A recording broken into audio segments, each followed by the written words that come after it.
Yes, so beautiful people. How you guys doing today? Hope you guys are doing beautifully well. Yes, so my correct people. In fact, like this, they said it's not an easy thing. Now, what we want to focus on today, it is about the I mean, we want to focus on the client, the ultimate, like my people. I want us to focus on the ultimate sacrifice and the spiritual weight carried by the Oni. Yes, we all see him. People like see him and will like, hey, this man is this man is that. Like from what we see on the outside, we think everything is rosy, or we think that the man is there and he's just enjoying himself, but not knowing that in fact these people they in fact what they carry on their shoulders, like the weight that is upon them is uncomparable. Like the spiritual weight, especially that of Kabiyesi, we know that Kabiyesi is totally different. Like the Ooni of Ife is totally different from every other king in the entire Yoruba, not just only among the Yoruba race, in every other uh, part of the nation, especially in Africa as a whole, because that seat is not just a physical seat, it is a spiritual seat. Yes, the seat of the Kabiyesi, the seat of the great Iroko himself, the seat of the Ooni of Ife is a seat, that carries the ultimate sacrifice and the spiritual weight, of the people, because he is not just carrying the burden of the people, he is also carrying the spiritual weight of his ancestors, because they literally are still with him, they walk with him, and they are still there in the palace. Do you know what that means? It's like living among the ancestors, though they are no physically they are no more, but spiritually they are still very much alive. And that is the reason why his own position is totally different, because he carries a whole lot, and he does not just wear a crown. When we see him, people like, just say anonina, all those kind of things. He does not just wear a crown, but he wears a sacred vessel. Okay, and that sacred vessel that he wears is the only sacred vessel, the only crown believed to be the only original object worn by the first Oni. Like, in fact, this crown they call the Are crown that he wears during Olojo festival. Okay, that Are crown you see is not just an ordinary crown. They said it's the crown that is worn by the very first One himself. That is Oduduwa himself.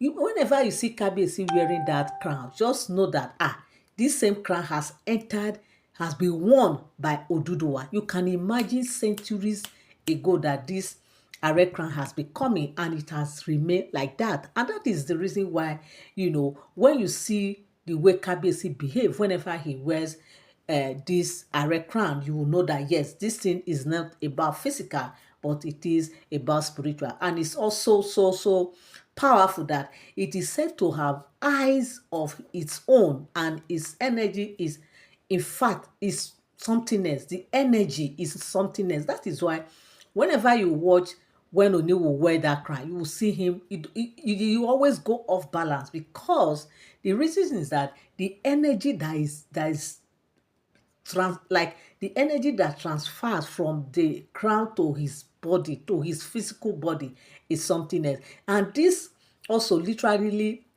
whenever they said Oni wears it, he is no longer just a man, he is a direct link to the gods, because he at that moment is no longer him that that you see.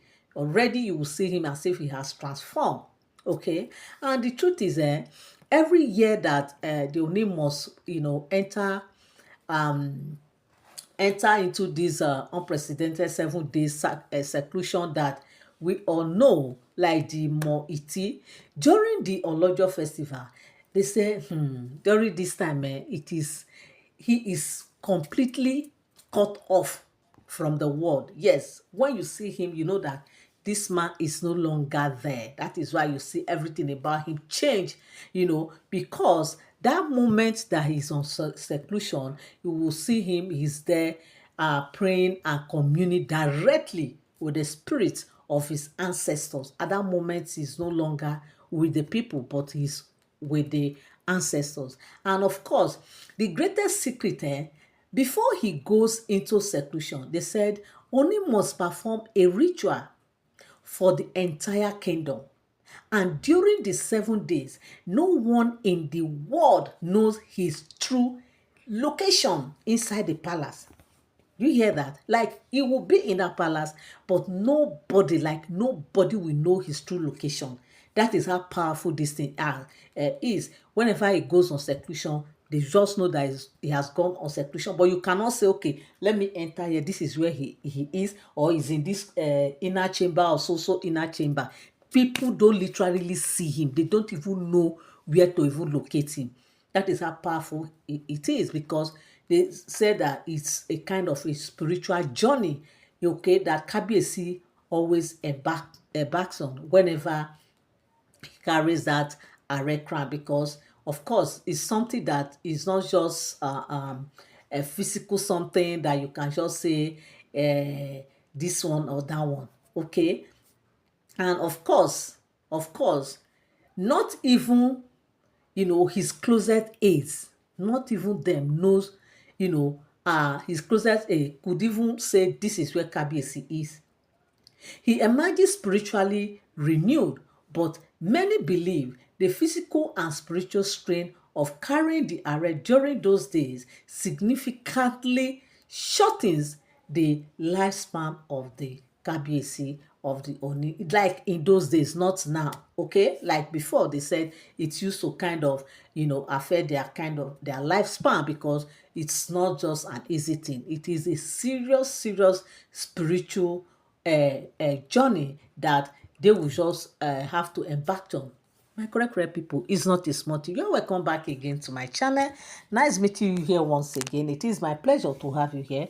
If you have been watching, you have not subscribed, subscription is free. All you need to do is just to tap on that subscribe button, turn on notification bell, so whenever I drop my videos, you get notified. Share so others will learn one or two. But don't forget that all these are, history, their stories, that we discover, that we decide to come here and relate with you guys. And also come down the comment section and drop your opinion.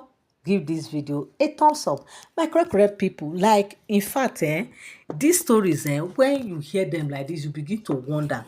In fact, to tell you how rich African culture is, to tell you how rich, even the Yoruba culture is, because when you hear these things, you tend to wonder. And for over these centuries, the Are crown remained the same.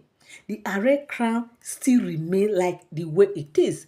Tell me, if it were to be physical object, by now you must have been, the thing will just worn out, and they will forget about it, because you can't tell me that right from the days of Oduduwa that this same Are crown is the same crown that Oduduwa won and Kabiyesi is still wearing now. This thing we are talking about is more than 500, like 5 centuries ago, if you want to follow the history, because of course, if you want to follow the history of Oduduwa himself, it's more than 5 centuries ago. So what are we not talking about? To tell you that the Yoruba culture are very, very rich, and is a culture that, these people have a way of preserving, and they've been preserving it over the years.